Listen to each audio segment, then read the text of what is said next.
I was born on Church Street. Actually, we never went to the hospital. We were born at home.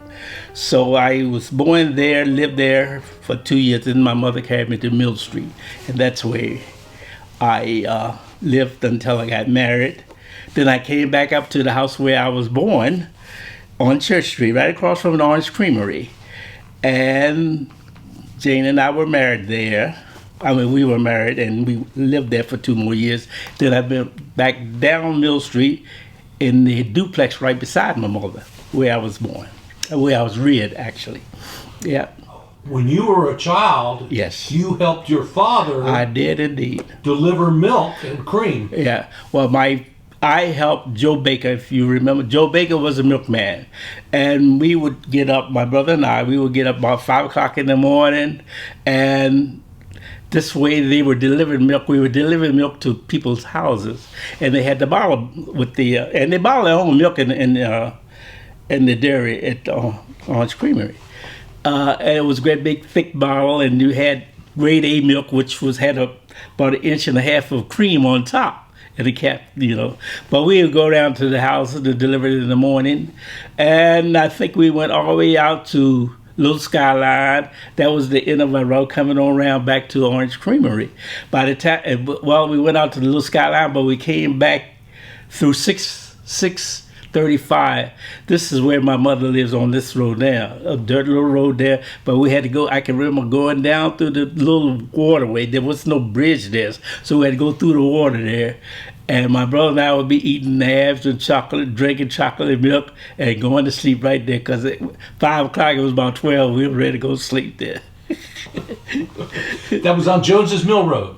Yeah, Jones Mill Road. That's it. Yes. Right. Jones Mill. So where did you go to school in those days? I went to Orange Grade School, and I think we went 7 years up there. 7th grade, we had a graduation. We used to graduate had the graduation ceremonies at Nazareth Baptist Church. They did those, and then after that we went to Carver, which started 8th. And when I was there in 54, they had just started going to 12th grade. They used to go 11th, and I had to go to 12th. Now, when you were at the Orange Graded School, were you all in just one schoolroom or 2 schoolrooms? It was 5, I believe, yeah. It was like a double room. You had when I went, the 1st grade was by itself, then you had the 2nd and 3rd grade together. The 4th was on the back of the school. 5 and 6 on the side of the 2nd and 3rd, and then the 7th was across from the 1st grade. Yeah. Mm-hmm. And then you went to Carver in the 1950s? 54. 54. Did you ride a bus there? We rode bus. Yeah. For prior to that, all we did was walk the street. We walked to school. Up the railroad track. Anyway, we come up the street and go up whatever, Yes. It was pretty nice, but it was really struggle during the winter times. Because, I don't even remember actually not too many days that we didn't miss because of snow and things like that. Mm-hmm. But we had to go and fire the stove and everything up. See, we had no inside water, inside toilet, or anything like that. So we had to go down outside to the Johnny house, and the well was outside to get water. We had to go out there and pump, and the children had to do this themselves. They had a cold house out there where we fed that old big pot belly stove to keep warm that thing. I tell you, I don't know if we were warming the stove up or the stove warming us up at time. What about lunch? Lunch, my mother she always sent us to school with lunch. Mm-hmm. But seemed like they were saying you could buy a soft drink or something like that. And then every now and then they would give you cheese. I think they may still do that now, And we would sit there and have some cheese and crackers, something like that, yeah. But as for lunch, I never had. Fortunately, my mother sent us with that brown bag all the time. Yeah. Some of those little kids weren't as fortunate. Some was real, that's right. And it was sad to sit up there and eat and not to see them eat, yeah. Mm-hmm. And I don't know how in the world they could have learned you know, when you're hungry and pain, you don't think well. You don't do anything well once you're hungry. Yeah. When you were at Carver, did you start playing sports? I played baseball. Tell me about the baseball that you played and the team that you played on. I played. You mean at school? But both at school and here in town. Okay, we played for the Orange Nets and Orange. Well, the Orange Youngsters, which were the young team, we started before we were in the farm system. I always like to say it. we were in the farm system. So of course, I was like 12, 13 or something like that when I graduated up to the big team. Mm-hmm. Yeah, the Orange Nets, that is. Yeah. So how old were you then? I was 14 when I graduated. I remember it was the 4th of July, and we had to play baseball on that particular day. And I love bicycles, so I would rode my bicycle over and slid, and the bicycle threw me, and I broke my finger, and I couldn't go in that game at that. So it took me about 3-4 months to get that finger healed up. But next year I was good to go. Oh, that must have been so frustrating. It was, yes, it was. But see, prior to that, they had another first baseman who worked for Thompson. I don't know if you Thompson Meat Market, I think they call it. That's up there where Mario's was. Mm-hmm. And the guy named Charles Humes, he played first base. So I could not get, he was much older than I too, right. But they didn't have a first baseman, so they would use me until he got off. And I would take, I would play, I would use his glove and everything. And when he came, I immediately got ejected. But you were the youngest member of that team, weren't you? I was probably, yes, I probably was. 14 years old. Up at, on the Nets team, I probably was, yeah. And you played first base? I played first base, short as I was. But they called me the big scoop. You could dig it out of the dirt. I could dig it, yes. What did you hit? Well, I'll tell you a story about my hitting. I was bad. I was very, very bad. And I would score. My dad would come there, and of course he would be two sheets in the wind. And he would say, when I got to the bat, he said, he ain't gonna hit nothing. He ain't gonna hit nothing. And of course, that kind of put jinx on me. I didn't hit anything. But one Saturday night, I think it come down, I closed my eyes and I jacked one. And Daddy went around and said, "That's my son, that's my son." He was so proud, and I was so proud, and I pleased my dad for it. That was the best thing I ever done in baseball, pleased my dad. Yeah. Where and when did you start working? Well, it seemed like I always worked, because my daddy worked at the Orange Creamery. He was a butter baker there, and of course they shipped the butter to New York.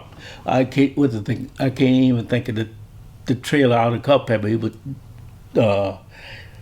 deliver the stuff to New York. But I can remember Dad making butter. And my uncle Raymond, he worked there too, so he would be carting the butter up, cut the butter in quarter sticks and carting it up. And so we would go in on Saturdays and start helping him, and he would give us 5 or 10 cents. And in the summertimes, I started working up there on the ice cream truck. Yeah, so it was a good route. I really liked that. And one thing about it, I got up so early that I didn't have breakfast, so they had ice cream sandwich on the truck. And when you come out of dairy, you get ice cream. You got a cookie. It was like a cookie fresh, a cookie with ice cream in it. I would eat 5 of those things for breakfast. It was nice, yeah. Tell me about the neighborhood where you live. Well, it was a good. Nobody had anything, so there was no rivalry between, and we all shared what we had. We played together and everything. I can remember baseball. We get started on Sunday afternoon after church. Mom always made us go to church. So after Sunday, the older folk and the young folk would get together. We'll go down to end of the street, which where they had the stock market down there, and there was a yard out there, so we played in that, Down on Mill Street. On Mill Street, yeah, that was a stock market. You don't remember that? Okay, that was a stock market there, just like the one out. That was it. Yeah, they moved out there. Well, I think they moved out in the late 50s or something like that. Right. But another way, that's the way we made money too. We would go down there on Wednesday, they have stock sale, and HW back out of Culpeper, AW Mills, they would come down with the trailers, and we'd help them load those trailers there, and we get some money, and that's how I got my soldiers to go to school. I would take those nickel 10 dimes or something like that. Yeah. Tell me something about the black-owned businesses on Railroad Avenue. They were thriving business. It was almost like a metropolis because the trains were running, and another way we were earning money was that we shined shoes, and the people that came off the train, we offered them a shine. I think like maybe 15 cents or something like that. If you did, you might got a quarter or something like that. So we were always trying to make money, hustling. We even sold bottles. You get a refund on the bottle. I think it even was 2 cents or something like that. We sold rags down Gardner's and Dick's. Dick's was right across from where the stockyard was. I think down there where Roddy Cedric Racquetball Club is right in that area. Now you get your groceries at Sunny South? We got some of them, but up further, remember, that was the Sanitary Groceries Company. And we would go in there. It was sort of like Dixie's over in Gordonville. When we would go in there, I can remember going in there, and they had a turnstile. You had to go around the turnstile, go into the store, and then you had to come by the checking counter to be checked out. Then you come out through the stile. So that was pretty cool. Yeah. Then there was a pool hall. There was a pool hall. Yes, James Washington ran that pool room. Well, prior to that, I think the Walkers on it.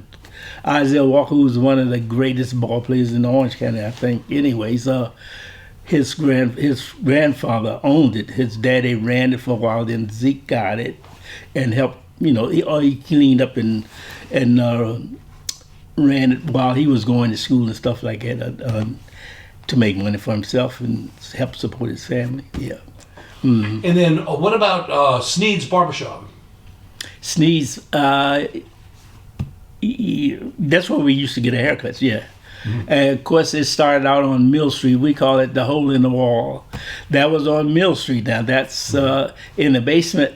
They had a pool room, a pool table, and the barber chairs in front of it. And I think they moved out and went up to the corner where Simon Coleman had his house. But we used the hole in the wall, we call it, as a dance hall after that. And Saturday night, we had Mr. Finks from Culpeper. He come and put in the piccolo, put the nickel in the piccolo and play the song you want, and we dance. And like a jukebox? Yeah, like a jukebox, right. Yes. And then the country people would come in. They would come in on Saturday. It was so funny that they came in early in the morning, 8 o'clock. They would go down stores and get the groceries and things like that. And I don't know how they sold them, whatever. But they stayed, they go to the beer hall and they had jukeboxes, we call them jukeboxes, but they were, they would have all that. They sold dinners and stuff like that, ate there. But at 5 o'clock, everybody get those cabs and they'll take off going home, boy. Going home? Yeah, the town, the church, Railroad Avenue was like a ghost town after 5 o'clock almost. It was fun. But the street was packed, packed with folk. They had the country folk coming in too, yeah. Right. Yes. Right.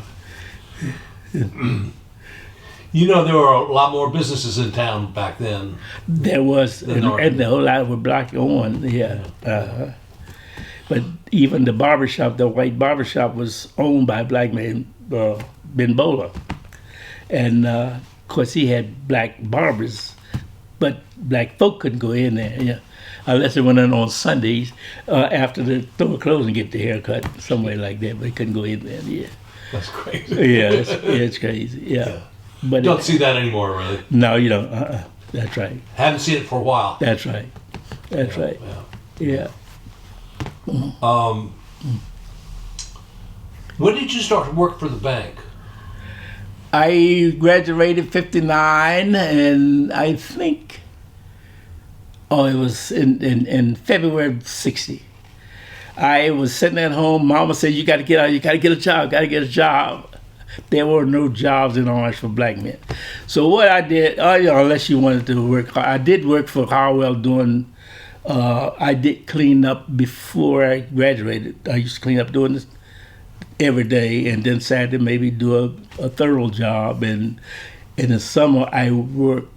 I went out on with the crew, and worked there for 4 or 5 summers. And then after I graduated from high school, I was sitting there waiting for. I went to work for Harwell after but I didn't like that. It was too hard.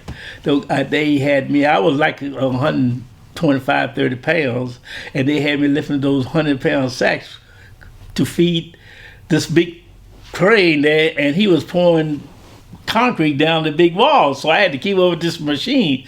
And man, I tell you, I was so tired when I got off. We stopped. We were down in Fredericksburg. We stopped at. I was so tired. We stopped at that store, and the men got beer, and I drank 2 beers out that thing, and I was high as the Georgia pine there when I got home.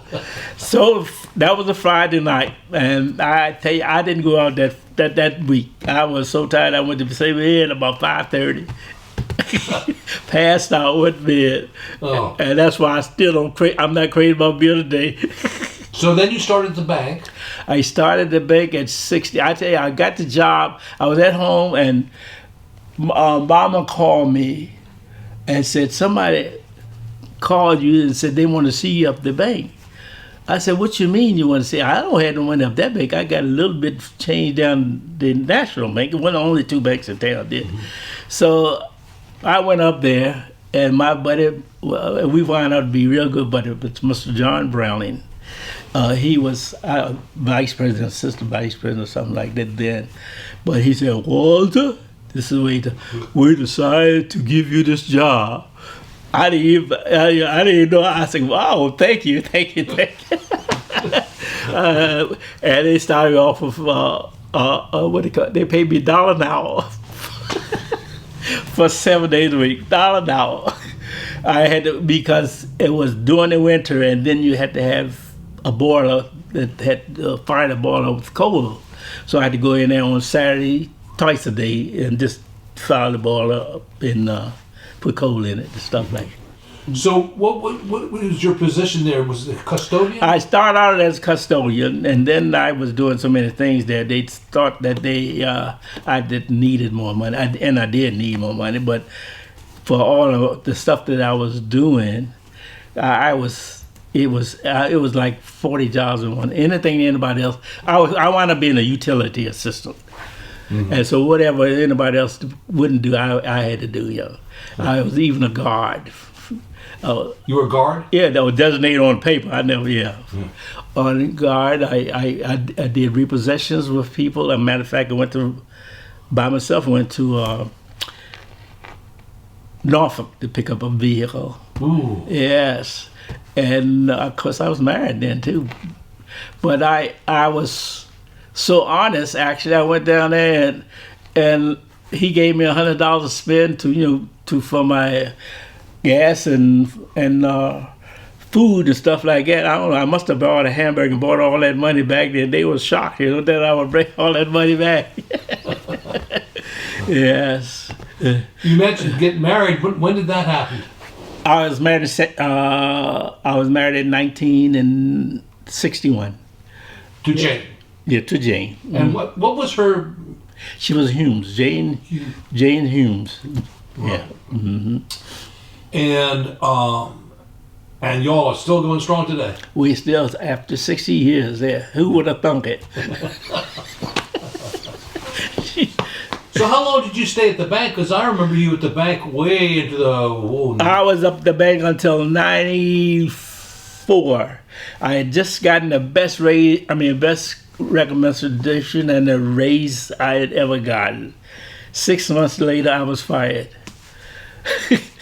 That's when Nations Bank merged with Bank America, and then I think I was the only one. It was about 30,000 people got laid off. Yeah, but see, everybody was saying, "Walter, I wish I had your job," because they were afraid of being fired, and I was the first one to leave.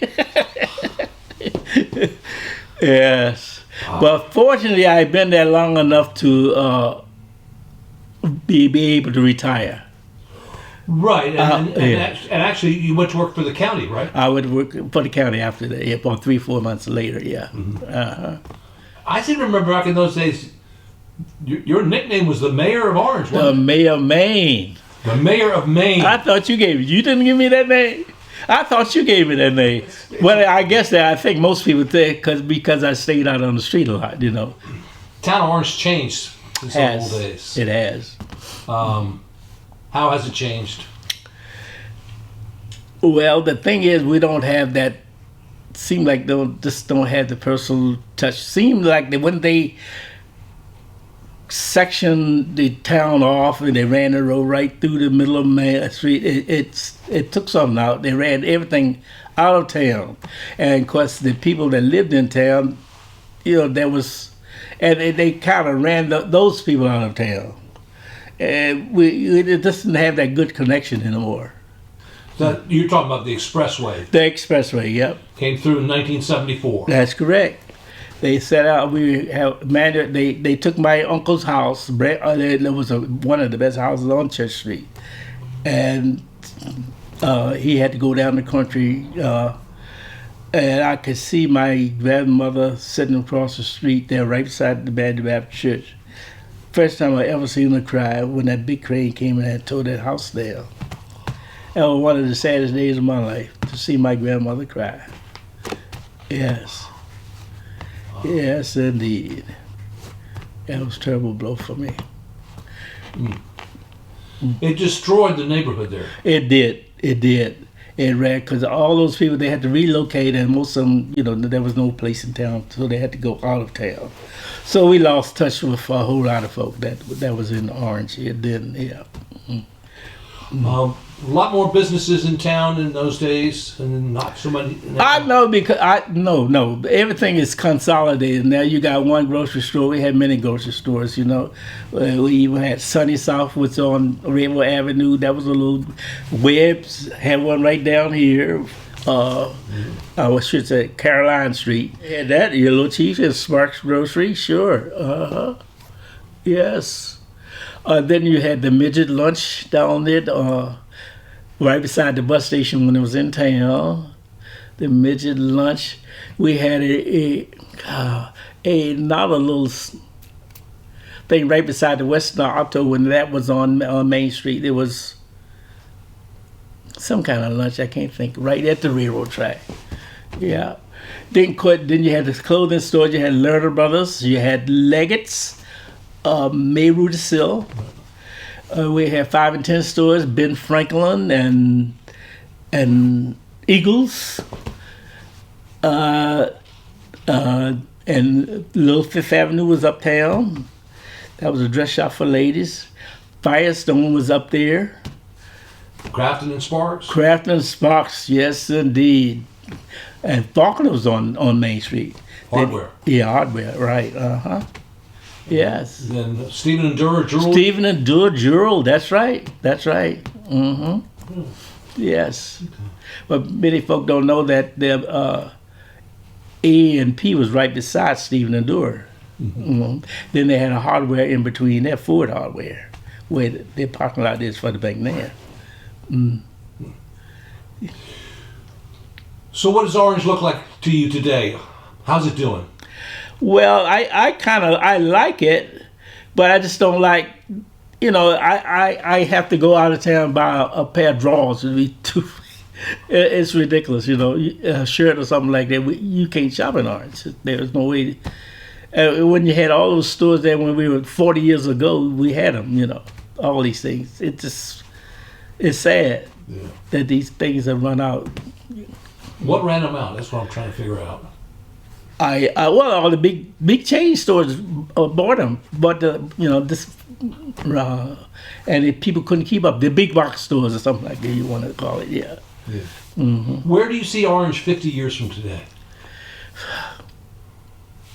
I can't imagine. I cannot imagine. Will it still exist? That's what I'm wondering. I just don't know. I don't know. Only way we can make this thing work is to work together. Black, white, blue, green, whatever. We've got to be friends. We've got to be partners. If you're a child of God, you got to work with each other. All of us God children.